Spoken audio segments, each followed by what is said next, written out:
Support for this episode of Judaism Unbound comes from the Oshman family JCC in Palo Alto, California, whose vision is to be the architects of the Jewish future. The Oshman family JCC empowers you to experience Jewish paths toward a life of joy, purpose, and meaning through innovative Jewish learning and wellness programs, community building, and initiatives to develop the next generation of Jewish leaders. Learn more at www.paloaltojcc.org. This is Judaism Unbound, episode 258, Jewish Giving. Or not. Welcome back, everyone. I'm Dan Liebenson. And I'm Lex Rofberg. And this is our debrief episode looking back at our series of interviews on Jewish philanthropy. It would seem wrong, and we always do it on these episodes, but of course we should mention very briefly that we need philanthropy, and we're going to be talking about all kinds of ways in which philanthropy might be done differently in the future. But whatever way philanthropy is done different in the future, we're going to need some. So we are extremely grateful to those of you who contribute regularly to Judaism Unbound. And actually, it's going to come up in our conversation, but we want to throw out there that there's a way that you can now very easily contribute to Judaism Unbound on a monthly basis. So we've talked a lot about giving something like $1 per episode that you listen to.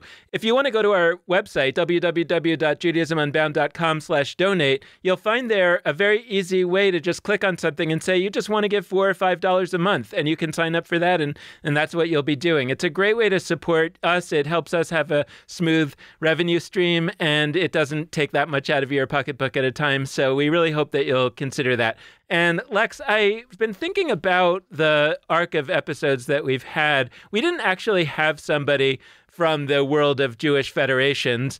We have talked to people like that in the past, but I'm thinking about a kind of a line, and it's come up in some of our conversations, that when the Jewish community changes over time, it's not clear which is the cause and which is the effect, but there's often a new form of philanthropy that comes along with a new form of organization in the Jewish world. And so in the 20th century, a lot of the 20th century was dominated by the federations, which were basically these mechanisms for collecting a lot of money from a lot of people, although wealthier people gave more of the money. But it was kind of a way of sort of taxing the people. And then there were professionals in the federations who kind of gave them out based on some kind of analysis of where the money ought to go. Whatever's animating that ought is a big deal. But then around 20 years ago, when there was this flourishing of the idea of Jewish innovation, that there was a need for something really new, it also happened to be a time when family foundations became very prominent. And on the one hand, that seems like a really good thing, because it seems like federations wouldn't have funded a lot of the organizations that we've spoken to on this show because they were too speculative, too new. They didn't fit into the federation's idea of our community. Maybe they served a more national audience, et cetera, and they wouldn't have been funded. And they got funded in large part because these wealthy families found something interesting there and invested and supported that. We're going to talk about that as both good and problematic. But now, as we go into this next phase, I think we've gotten to a point where a lot of family foundations aren't willing to support that work because it's too speculative, or they're only willing to support it a little. I'm looking for the possibility that we actually need a profoundly new way to support that kind of work. And what I've been intrigued by as we've been doing these interviews and I'm thinking about it is maybe it has to do with something like the Jewish Liberation Fund. Episode 257 to learn more about them. Or a version of Righteous Crowd. Episode 256 to learn more about them. Where it's sort of a little bit like the federation model because it collects a lot of small amounts from a lot of people, but then maybe a little bit also like the family foundation model where it's willing to take more risk because it doesn't have that sense that it's like obligated to support these communal institutions that have been around for a long time. Something like that is where I'm swimming around right now. How about you? Good swimming. Love the swimming. Yeah, I mean, first off, to call back all the way to Lila Corwin Berman's episode, or I mean, we've had a few with her, but like one thing that your point sort of highlights, you said that as Judaism changes, or as like the ways we structure Jewish organizations change, so also the funding changes. I mean, from my perspective, that ties directly into what she argues about how as sort of the American state changes, Jewish institutions change and how we structure that. I mean, the federations arose not just because of Jewish communal developments and immigrations, but also because of what she talks about as, associations in America and how they're defined in various tax codes and whatever in the early 20th century. So like, I'm really with you. And then all the foundations and donor advised funds that like are related to those in certain ways, those arise also in a context later in the 20th century where such projects were not just happening Jewishly, but in the broader American context. So that's a starting point. Next point is, I really share your excitement in new modalities of giving. You talked about sort of the two big whoppers of giving structures, which are foundations and federations, to go with two F-Asian words. I was really excited by some of our recent conversations, beginning with Amplifier and then with Righteous Crowd and then with Jewish Liberation Fund, which are all different projects in a wide variety of ways, and we can maybe get into some of that. But what unites them is they're uniters. They unite groups of people. They are mechanisms whereby individuals are not the only players in giving, but rather groups. And I think that matters. And I mentioned this in some of those conversations, but I think we have conceptualized the process of giving very much through the lens of like, I, Lex, have money and I can give it to places that I care about. And you, Dan, can do the same. And each person, maybe family can do that. A lot changes immediately when it's not just a question of, my wants, my needs, my connections, my affiliations, my desires, but is more about, I'm part of a group of people. I'm part of a giving circle with Amplifier, or I'm part of something a little bigger than a giving circle with Righteous Crowd, or I'm part of a Jewish Liberation Fund that's grassroots and where I'm not even really, at least most people involved, are sort of pledging their trust to a set of people that are not them to make giving choices. And I think all of those are exciting in different ways, but all of them rest on the idea that giving is not just about me and my wants and visions. It's about a more collective effort. And I think that needs to be said because that's not our natural starting place. We sort of operate in a world where it's like, yes, my friend will give to this thing because they have a family member that faced a certain health crisis, or I might give to this because I'm tied to, this geographic location. You might and all of that is reasonable and not to be discarded. But there's also another layer that came up in these recent episodes where we'd say, we can make giving a collective communal process, maybe even a Jewish communal process, where we'd start to say that this is almost a Jewish communal activity, or in the way that people start chavurot, Jewish gathering groups or Jewish praying groups, or there could be, as a way of doing Jewish giving circles. And that, almost independent of how we structure them, excites me. And I want to talk about how we should structure them because it matters. Yeah, it's interesting as you're thinking about that. And I'm hoping that we're going to be able to experiment with a variety of possibilities here. I'm thinking about the difference for me between a giving circle and something like the Jewish Liberation Fund, which I'm not quite sure what to call that, a fund that's run by people who may or may not be paid, but they're really responsible. They're taking responsibility for the fund. And that is different from me getting together with a bunch of friends and agreeing to sort of give collectively, but it still depends on us figuring out where to give. And after we had the interview with the Jewish Liberation Fund, I actually gave them a substantial, for me, contribution, because I was really excited about the idea that there's someone here who understands this landscape that I really want to be supportive of, but that I don't really trust myself to know where to put the money, and I could do a lot of research, but even if I did, I'm not sure that I would really be able to know the best things to give to in a certain landscape. And by the way, that's one landscape, and there are all kinds of other Jewish funds that I could imagine. And the landscape is Jews of color organizations, you mean, racial justice? Jews of color organizations, but among other things that they support. But yes, that too. And by the way, I've given donations to other organizations that we've had on the show periodically, but even that feels a little random to me. Whereas to give to the Jewish Liberation Fund didn't feel random. It felt like, oh, this is what I'm looking for. This is actually an organization that knows a certain landscape that I care a lot about, and I'm going to be able to give to them and feel really confident that that money is going to go do not necessarily the best possible, because who knows that they may make mistakes, who knows, but really a lot better than I would be able to do on my own. And I could imagine other types of funds like that in other areas of Jewish life that I would also rather give to them than to try to figure out which organizations on my own. So I feel like this is really, like, just as a consumer, so to speak, I felt really excited about the potential landscape where you have a bunch of funds out there for key areas of Jewish life. And we could just think of them as some of the topics that we've organized our episodes around. But, it could range from LGBT things to feminist things to spirituality, whatever it might be. There could be all these funds.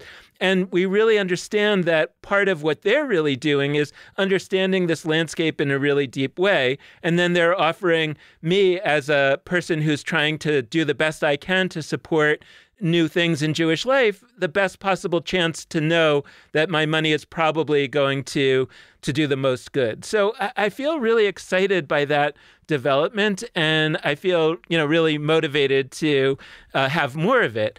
The thing that I want to talk about a little is that, in a way that I don't mean this in any way that's disrespectful or accusatory, but I do want to tease out what's potentially wrong or problematic about the way that Jewish philanthropy has been going before this. That because I think a lot of us think about a person who decides to give a lot of their money to philanthropy as just a good thing and a really praiseworthy thing. And I don't disagree with that per se. There was a book that came out a few years ago called Winners Take All by Anand Giridharadas, and it's very critical of certain philanthropists. It's basically saying that use their philanthropy, whether consciously or unconsciously, to kind of shield themselves from criticism about the way they're doing their business.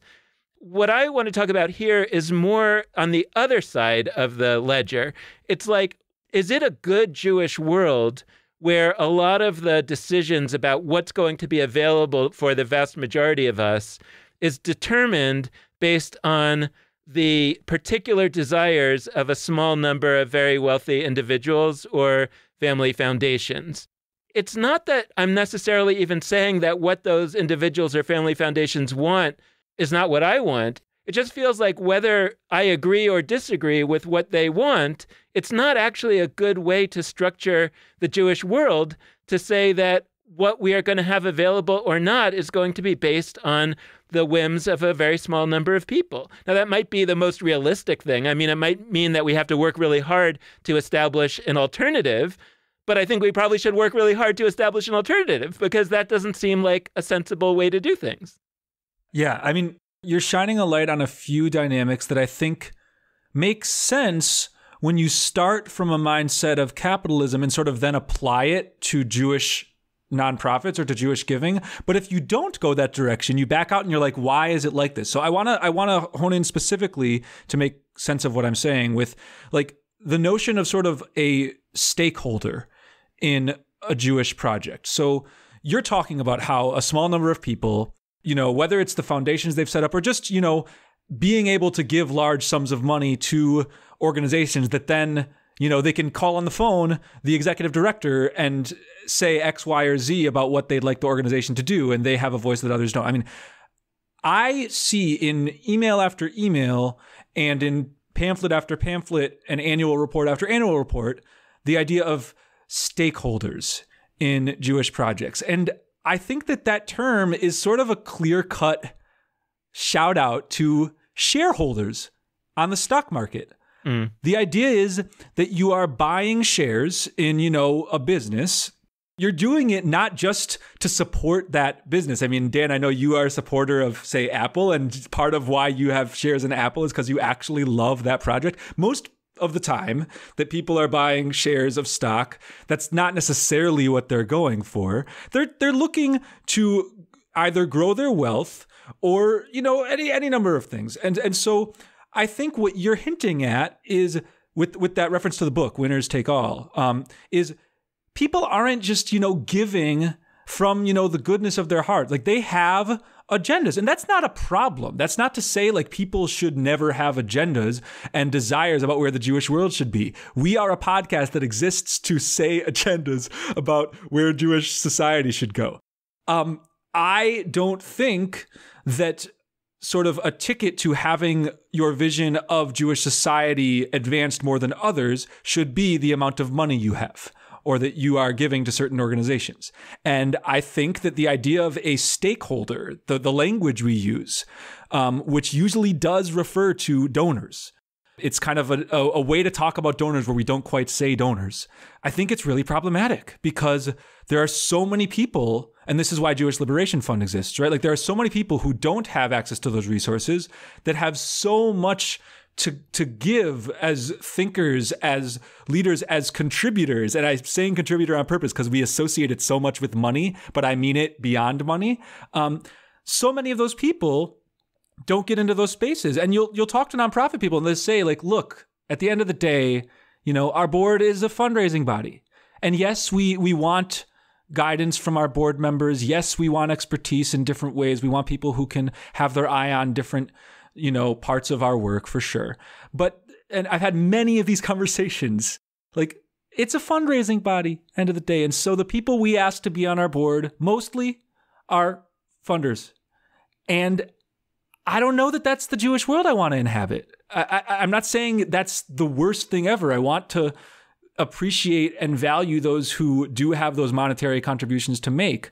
But when we use language that suggests monetary contributions are the main kind of contribution generally, and we structure organizations such that those people are on the board, are the ones honored at the galas, are the ones that we center in different conversations, like, that can lead to some toxic situations.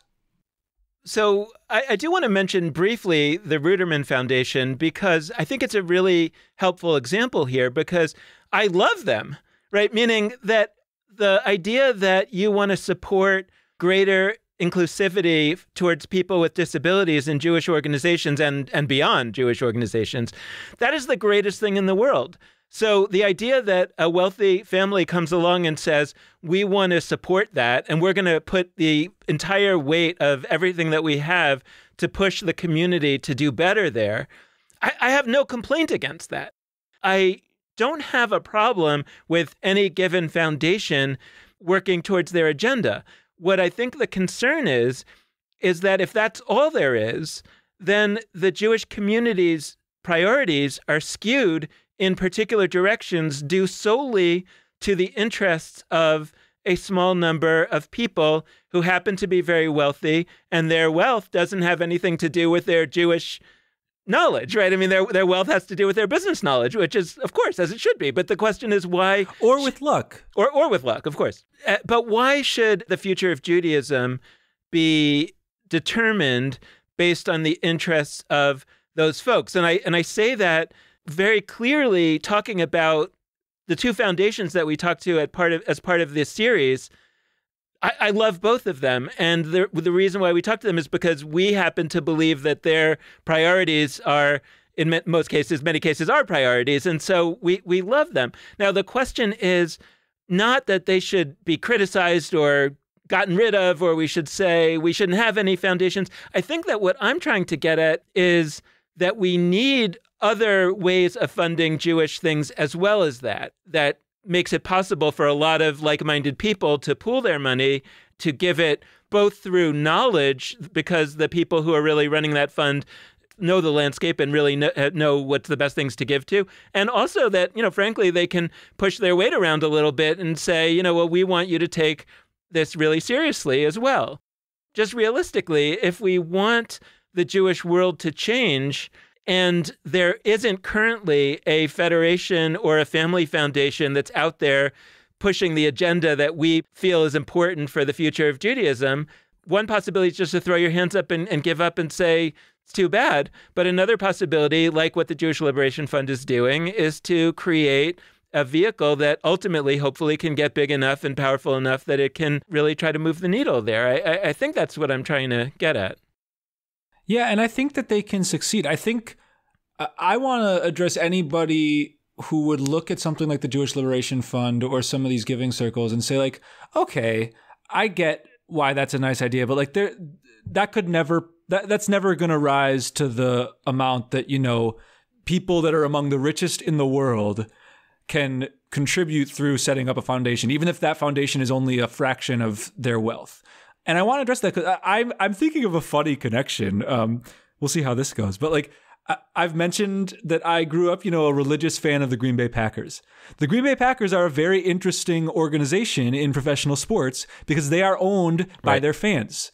There is a meeting every year where all the different owners, often they have, one share in the team. And there's like a massive meeting at Lambeau Field where the Packers play with thousands of people who are all owners. Like literally, it's not like a gimmick. They're all owners, have the annual Packers meeting. I haven't been to one. I am not an owner, but like this is one of the more successful sports franchises in sports. It is in the smallest market of any professional team in the major four sports of the United States. And the Green Bay Packers brand is among the strongest brands of any team. Like I'm biased on this for sure because I'm from Wisconsin, but like there's also factual evidence that this is a business plan or whatever, a model that has worked for the Packers. And as much as I think there's some level of like hokiness and whatever to it, it's worked. And they don't have that same kind of single owner that is comparable to, say, a single founder Jewish family foundation. So I'm posing for the purposes of this conversation that they're kind of like the Jewish Liberation Fund, or at the very least, like Righteous Crowd, a group that has come together, that it can be powerful. It's not just this naive utopian whatever. I want to bring up another piece of the Jewish Liberation Fund and Righteous Crowd, those two specifically, which is the rhythm of them. When I signed up, like you, Dan, to be a sustainer, I don't know if you chose this pathway, but with the Jewish Liberation Fund, when I signed up to be a monthly sustainer, not a yearly sustainer. That was intentional by me, and we've talked a little bit about this in these episodes, but I signed up because I wanted not just sort of on a once-a-year basis to give to them, but on a monthly basis at a much smaller dollar level to be supporting them. And I think that especially in a Jewish context where we talk so much about the value of patternizing, ritualizing the acts we do, it's not just about, being a good person in the abstract. It's about taking concrete steps in your daily life, including, saying silly words of blessing where like the words don't matter necessarily, but like it's the act of doing a blessing multiple times every day that reminds you that there's something bigger than you. Like, with giving, I think that there's a deep opportunity for us to make that a real Jewish practice, to say, this actually makes sense as a Jewish practice to say, look, I would even do it daily. Like there's that $1 a day organization that was like fostering a Jewish community where that's the norm and not, it's Rosh Hashanah, so here's your annual spiel about giving. There could be a power there. Absolutely. And you should remind me to sign up for the Jewish Liberation Fund monthly, because I only gave a one-time gift because we actually did the interview a few weeks ago and it was still before January 1st and I was trying to do my end-of-year giving. But now that I've done that, I should sign up for the monthly, because I totally agree with what you're saying. And there are all kinds of ways that I imagine folks listening to this will agree that there are reasons why you might not want to sign up monthly. You forget, and then you don't actually want to support that organization anymore, and, you only realize that you're still supporting them. I don't know. I don't have this all that much for philanthropy, but, you have that a lot for, like, Netflix or whatever you've signed up for, and you only realize, 6 months later that you're still a member of that thing, But even that problematic is a sign that it's working, right? And when you're talking about something virtuous, and this is really where, in a serious way, I talk about what is Judaism? What are some of Judaism's best tools that it's good at? And one of the things that Judaism has historically been very good at is turning values into habits. And habits are both good and problematic, right? And in quite the same way that we often see this manifesting in Jewish practice, like what's good about it is that it gets you do the action that you're trying to do on a very regular basis. And if the action that you're trying to do is something that's important to do on a regular basis, then you actually do it if you move it from the realm of conscious thought to the realm of unconscious habit. The bad part about it is that if you move it to the realm of unconscious habit, you may forget that you're even doing it. And so on the one hand, the organization in this case is benefiting because they're continuing to get your donation, even though you didn't remember that you're still donating. But you're not necessarily getting the feeling of virtue that you might get if you do an annual large gift, of the same amount. Now, you can find other ways, I think, and you should, and we should help design ways that you can still remember that you're doing it, even though you don't actually have to put your credit card in every month, which would be an obstacle and would make people not want to do monthly. So it's definitely something that needs to be worked out, but I totally agree that it's a better way to try to make sure that I'm living the life that I'm trying to live, because I know how fallible I am, and I know how often I mean to do something and don't get around to it, and then December 31st passes and I haven't done it, and I'm like, well, I guess I'll give to them next year. Why shouldn't I just sign up the next day for a monthly giving, and then I've pretty much done the same thing, So there's a lot of that. Yeah, and by the way, I'm not saying this to be really proud of myself, but I will just say factually, because I'm bringing this up because I think it might be generational. I'd have to ask more of my friends that are my age. I actually don't have the instinct of annual giving. I was initially, when I first started working for this organization, and look, I don't know all the ins and outs of our finances, but when I initially saw that oh, there are actually a bunch more people giving donations the last few days of December and also the last few days before Rosh Hashanah, I actually did not realize that. Maybe that's just my gap. Maybe that's I'm silly, but my rhythm of giving to things has generally been oh, I hear about a thing from a friend who posts online, or I learn about something through an article or through whatever it is, and I click a thing and I give to that. And I think that's because the number of gifts I've given by writing a check to anything is very small. And when you're writing checks, that's an effort you have to take in, doing it all at once at one time of the year makes sense. When you're doing stuff through clicking online, I can do that in 30 seconds a bunch of different times of year, and it's not the same kind of effort. I don't have to go drop it in the mailbox. I don't it's easier. Anyway, that's just a side thought. But yeah, I want to hold, I don't think you were meaning to put too much weight on this phrase, but you used the phrase, the feeling of virtue. And you were talking about how if you don't remember that you're making the monthly gift, you don't necessarily have that feeling of virtue. And I think you were sort of hinting at this, suggesting this, but I really want to say that's good. Not only is it okay, it's good to me. I think we have felt too much virtue in our gifts. And even the word gifts, it implies something about what the action of allocating our money is, that implies we are doing something deeply charitable and commendable and sort of above and beyond what one's normal life would be. Sort of, you're a value neutral person if you don't give gifts. And then if you give gifts, wow, so great. How can we say that the virtue has been a little too much? And we've been highlighting people who are able to give, and I used that word luck before, because of whatever their life circumstances are, maybe even sometimes due to, I will absolutely say, hard work. I'm not going to say that's never in play, but we've implied that those with the most money, who are therefore setting aside the most money to give, are among, the biggest exemplars of good Jews, of righteous human beings that there are. And I'm not saying those people are unrighteous necessarily, but I'm thinking about this because there is some, Sheldon Adelson just died, who I do think was an unrighteous person, but who I think through the lens of, how much money did X person give to causes other than themselves? If that's the measure of somebody's goodness or virtue, then he sort of checks that box to the nth degree. I just don't think that actually reflects somebody who devoted their life to, maybe to use a Christian term, good works. I think it reflects somebody who had an enormous quantity of wealth and, didn't give away none of it. the fraction that a lot of these folks give away is much less than we sometimes think. Right. I mean, I was actually helping my daughter the other day understand the idea of the progressive income tax. And I was trying to explain to her, like, really the way to look at it is what's left after you pay your taxes. So if, a person who's making a small amount pays 10% of their money to taxes, and a person who makes a large amount pays 10% of their money to taxes, the person who makes a large amount has a lot more left than the person who made less money. So it's really a question more like that. How much have you not given away, and not in percentage terms, but in amount?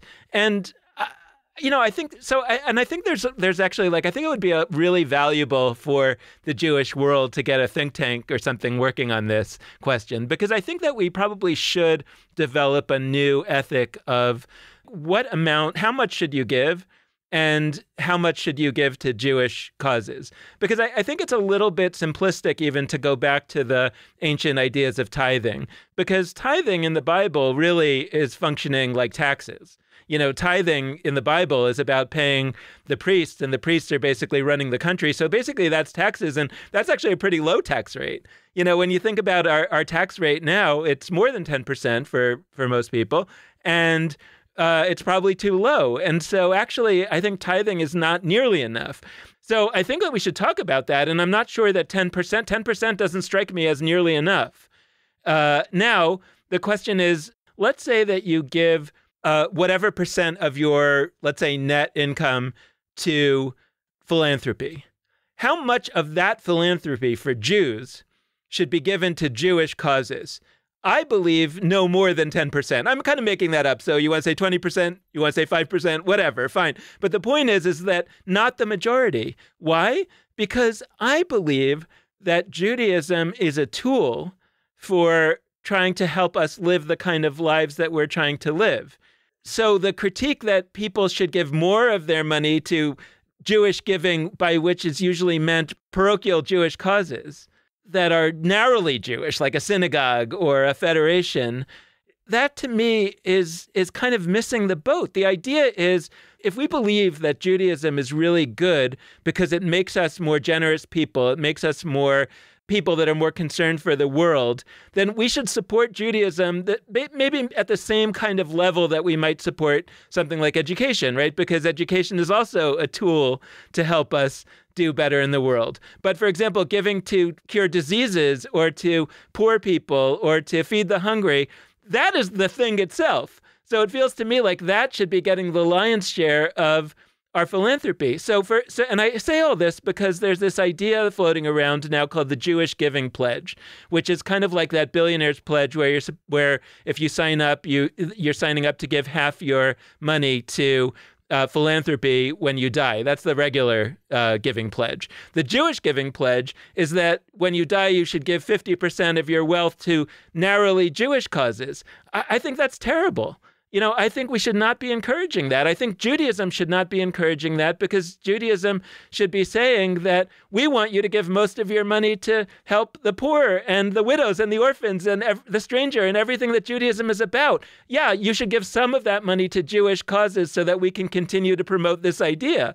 But if you're giving all your money to the Jewish causes and none of your money to actually feeding the hungry and the poor, then then we've completely screwed the whole thing up. And that's what I kind of see going on here. Hypothetical situation or hypothetical alien being that I'm going to create for a second. His name is Skell, which is Lex phonetically backwards. He lives in a, galaxy far, far away, wherever.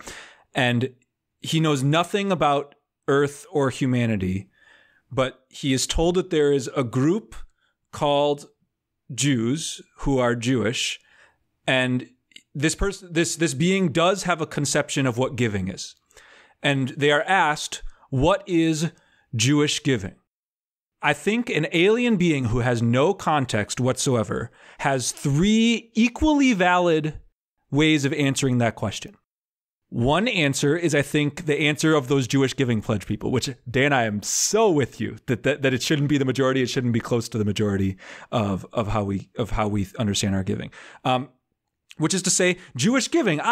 That's the set of givings, in quotes, like the set of acts of giving where the recipient or recipients are Jews, are from that group, Jews. That is one non-ridiculous understanding of what the phrase Jewish giving could mean.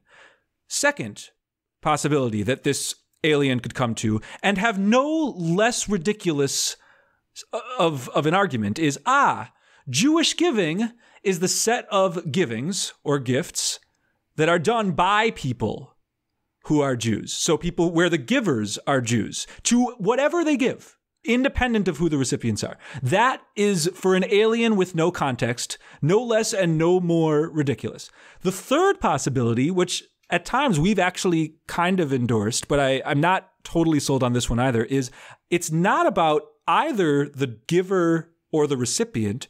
It's the set of givings that are done via a process that we could name as Jewish in some way or another. Now, what that means, how we define, a certain act of giving as Jewish in its connotations would be interesting. We could look at Jewish texts and say, it's the set of things that sort of follow Maimonides' ladder of giving. We could say it's the set of things that are in line with, say, Jewish sensibilities, like Lippmann-Kampfer would talk. There's a lot, but like those three possibilities are all non-ridiculous. We assume that the phrase, in quotes, Jewish giving, refers to giving that goes to Jewish organizations or Jewish recipients. And I think that assumption is both not intuitive, we've constructed that assumption, and it's harmful because it absolutely leads us to a situation where we do things like a Jewish giving pledge, where we prioritize a group of people independent of their basic human needs, but rather because of their affiliational identities. And it can lead us to make really poor prioritizations around what is the most important way to be allocating our money. So I just want to bring up that threefold framework because we've asked that question in 100 different ways in this unit. Like, what is Jewish giving? I don't actually think there's an answer, and I'm not really that interested in the answer, but I am deeply interested in interrogating why it is that this non-obvious, non-intuitive idea that Jewish giving is the set of gifts that go to, quote, Jewish organizations. I'm interested in interrogating why that's our understanding and what it is being used to do. Because I can't look at something like the Jewish Giving Pledge and say that that's, good or even value neutral. I think it's not good. I think it's not. And look, I don't want it to come off like I give 0% of my donations to Jewish causes. Like, end of the day, I'm probably, if I were to look at my actual dollar amounts, I would bet I am allocating a higher percentage that I would like. Me too. Even for myself. Me too, absolutely. So I'm not saying this from a place of like, wow, I'm so great. I just want us to ask, like, why is that such an accepted framework that we would go based, non-rhetorically, I think the why is that historically we've been a marginalized, oppressed group that faces serious challenges and obstacles to our basic human needs in many contexts, though not all. And so, yes, we've needed to focus on helping our own, for lack of a better term. That's not the reality of all or even most Jews now. And it's not that we shouldn't help Jews who are in need, but we shouldn't necessarily be helping Jews who aren't in need fulfill sort of Jewish identity needs before we're helping non-Jews who have basic human needs. And I think it's also, and I don't mean this in a very critical way, but just in a kind of realpolitik sort of way, I think it's the case that most of the people who are articulating what Judaism stands for and what its values are have a self-interest in maximizing people's desire to give to Judaism, right? And I put myself in that boat, right? I mean, like, it would be much easier for us if we would be able to come up with some kind of value that says, like, the most wonderful thing is to give to Judaism Unbound or to give to Judaism podcasts. I mean, that would be great because we would have a lot more money. And here we're saying, and I think you're saying this too, I want to say that I'm very explicitly looking for an ethic that says to a Jew, if you're giving more than X amount of your money to Jewish causes, you're doing something un-Jewish. You're doing it wrong.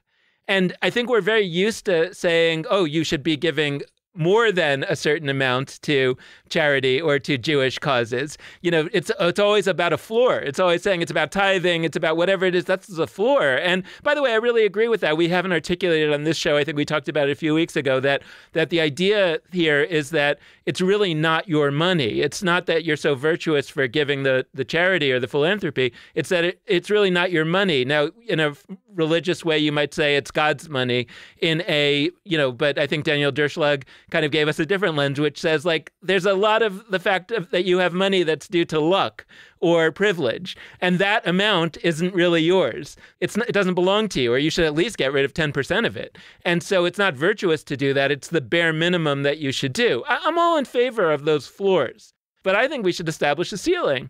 Not a ceiling for giving away your money, but a ceiling for giving your money to narrowly Jewish causes where, like you say, where the recipient is Jewish.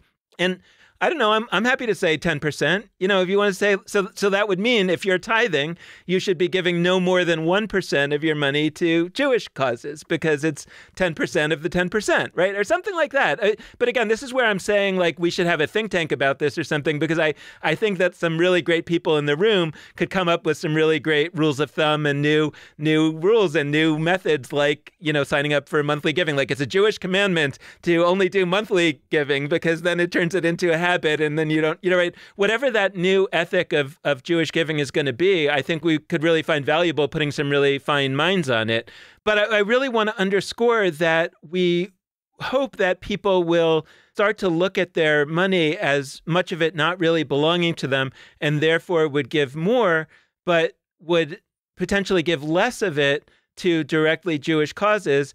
And that is not a super likely idea that a lot of Jewish professionals out there are going to glom onto. I do not expect the Jewish professional audience of Judaism Unbound to be super excited about this episode in which we're suggesting that the people out there listening should be giving less of their money to Jewish organizations. But, and this is the other piece that I really think, and hopefully we can discuss a little bit, it's connected to a lot of what we've discussed on this podcast, which is that, I'm not really on board for a form of Judaism that can't survive based on the true desire to give of the Jews out there, that they're supporting it because they desperately want it to continue, as opposed to some sense of guilt or some sense of obligation. So I really want to put out there an ethic that says we should be giving a lot, but also that we should only be giving to Jewish organizations to the extent that they earn our support by doing great things. And even when they do, we should have an upper limit about how much we give to Jewish organizations, because Judaism is ultimately not an end in itself,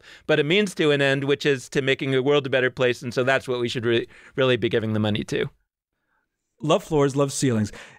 I want to say that, so you're right that certain constituencies in our audience who maybe work for Jewish nonprofits might not be particularly excited about the ceiling that you're proposing. That said, you know who's excited about that, or who could be excited about that?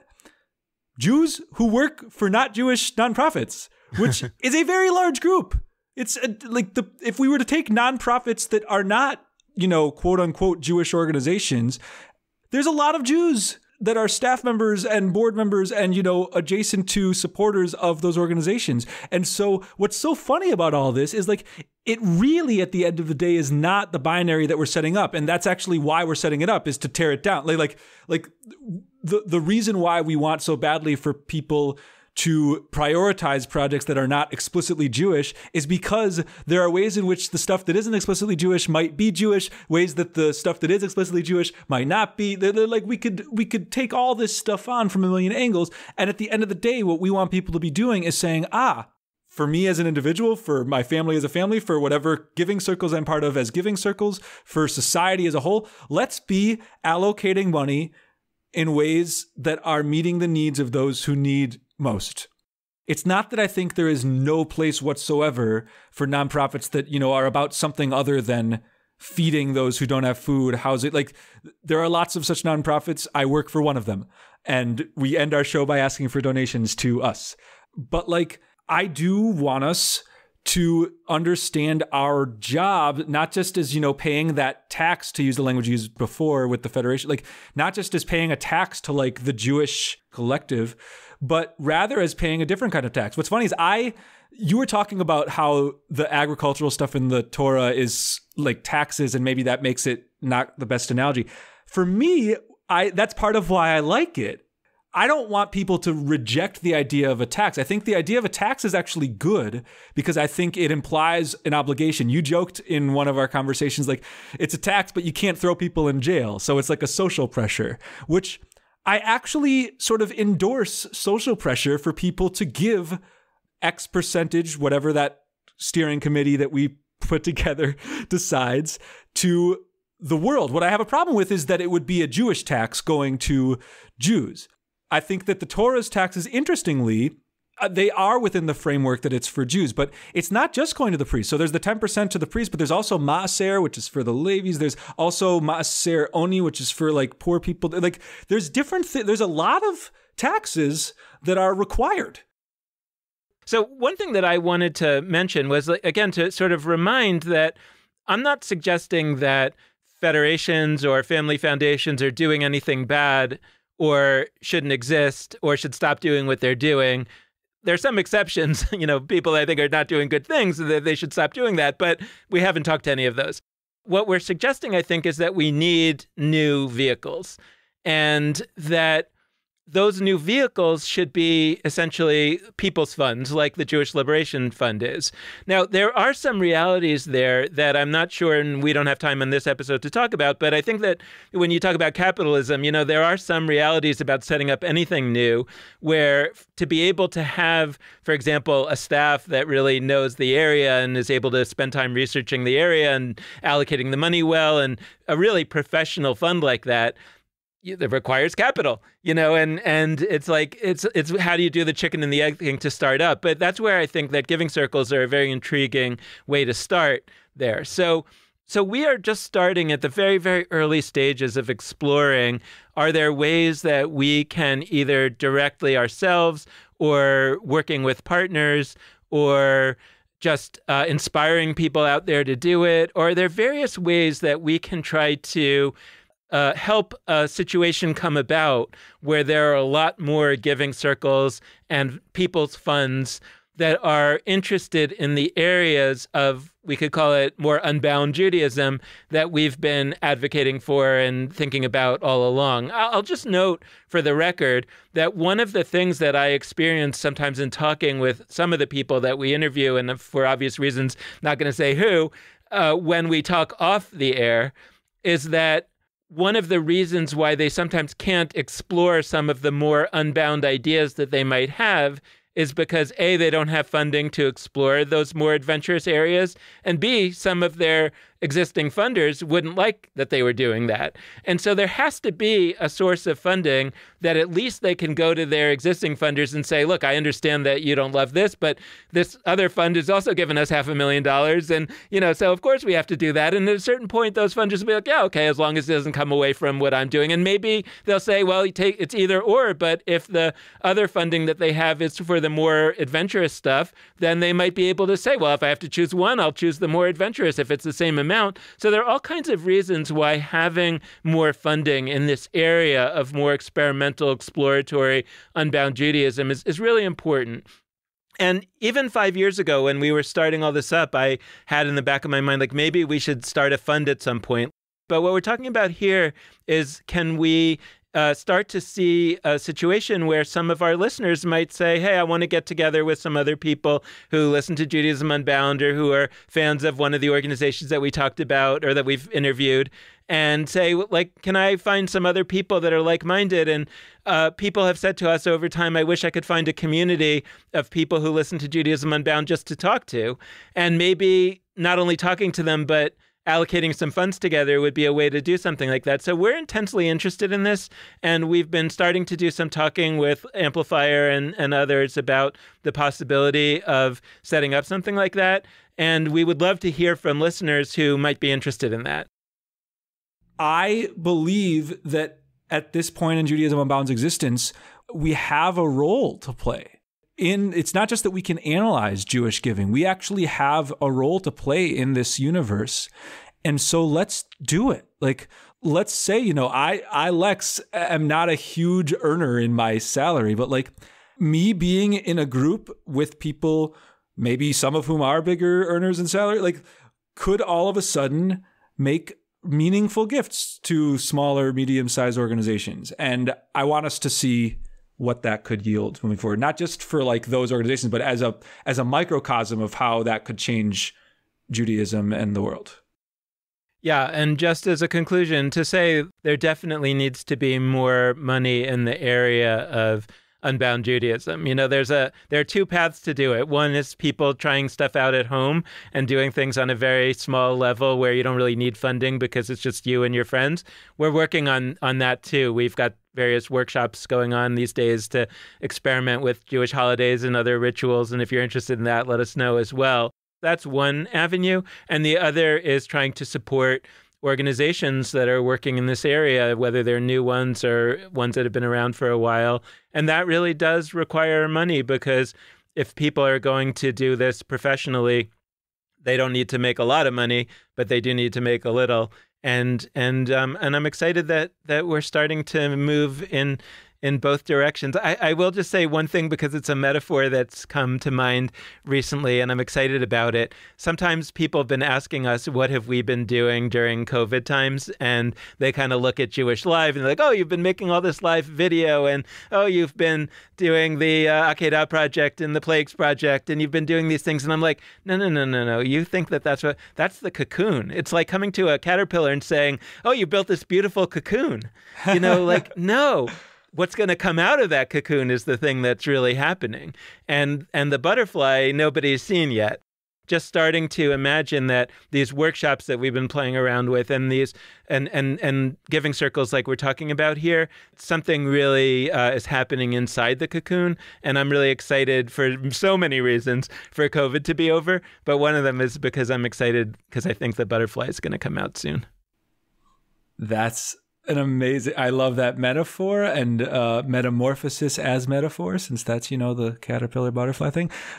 Shout out Mrs. Camp, my kindergarten teacher that talked to us about that. So that's going to be our closing note. This has been a really fantastic unit of episodes. And, we've said this at different points, but I hope it's abundantly clear at this point that when we talk about the money that goes to Jewish organizations, that goes from Jews outside of Jewish organizations, like we just talked about, like when we talk about all that, we're not just talking about money. It intertwines with so many of the other units that we've talked about. And all of this ends up tying into the questions we have about building a brighter Jewish future, a brighter, broader future. So we appreciate that you've listened into them. And as a closing note, we would say, first off, we do appreciate when you're able to support us in particular, Judaism Unbound. And you can do that at judaismunbound.com/donate, of course.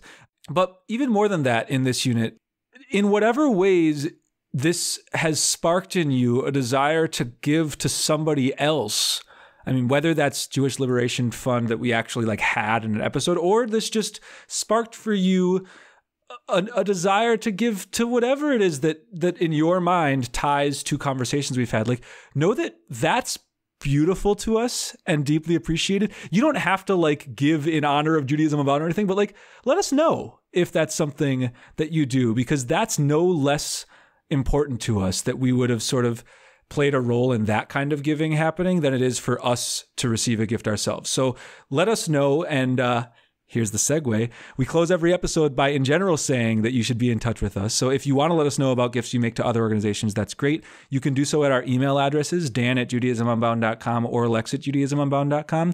You can also send us Facebook messages at our Facebook page, which is just Judaism Unbound. You can contact us on Twitter and Instagram. All of those are at Judaism Unbound. And we just deeply appreciate whatever support you're able to send our way or anybody's way. The last little plug is we do hope that folks will be interested in being part of a Judaism Unbound giving circle. That the precise form is not clear yet, but we hope you'll let us know if that's something you are intrigued by. And onward, we're going to have some more incredible conversations as we make our way through 2021. But with that, this has been Judaism Unbound.